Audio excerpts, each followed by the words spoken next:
are going to fail and fail and fail and fail.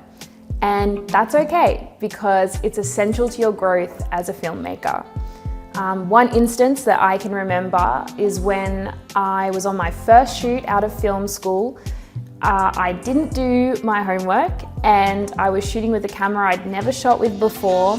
And with this particular camera, I was required to, in fact, shoot 2 stops overexposed for the image to be properly exposed. And I didn't know that, and I was shooting on exposure, or what I thought was correct exposure. And when I looked at the rushes at the end of the day, the footage was incredibly noisy. And it was so noisy that the producer noticed and insisted that we had to reshoot the entire day. So I was absolutely mortified. It was really embarrassing, and I was really hard on myself. Now, that is a pretty worst case scenario mistake to make, but to be fair, I was just starting out and I was really young. And from that experience, I learnt a valuable lesson, which was to do my homework. So I'll never make that mistake again. And that's why mistakes are important. That's why failing is important, because not only does it humble you as a filmmaker, but it also is essential to your growth and essential to your learning experience and your journey. So I think embrace the mistakes, embrace potential failure. Don't be too hard on yourself, because you are inevitably going to fail, and that is okay. The second thing I wish I'd known is that imposter syndrome takes a really long time to go away.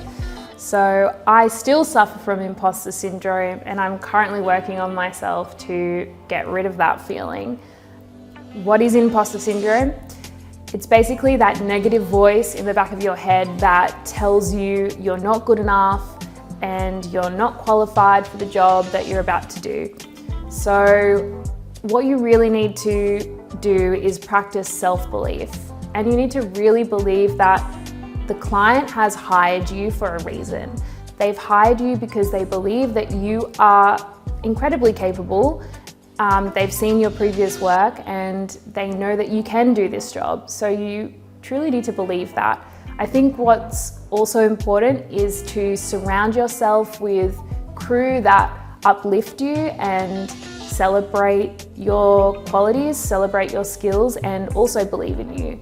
If you're surrounding yourself with people who neg you or tear you down or make snide remarks about your work, then that's just going to fuel that negativity. So it's really important to, again, not only practice self-belief, but make sure that you surround yourself with people who are going to uplift you. And just know that you're probably more qualified than you give yourself credit for. So the third thing I wish I had known is that specs ultimately mean nothing. What I mean by that is it doesn't really matter how expensive your camera is, because the way that you light, frame, and color your image will have a much greater impact on the overall look of your film, as opposed to shooting with a really expensive camera.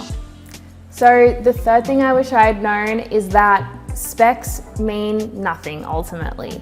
And what I mean by that is you could be shooting on the most spec'd out camera, but it really doesn't mean anything, because if you're not framing, lighting, coloring your image in an engaging way, I could shoot on the most spec'd out 12K camera with $30,000 glass, but the way that you light, frame, and color your image has a much greater impact on the overall look, as opposed to using the most spec'd out camera. The way you light, frame, color your image will have a much greater impact on the overall look, as opposed to using the most spec'd out camera.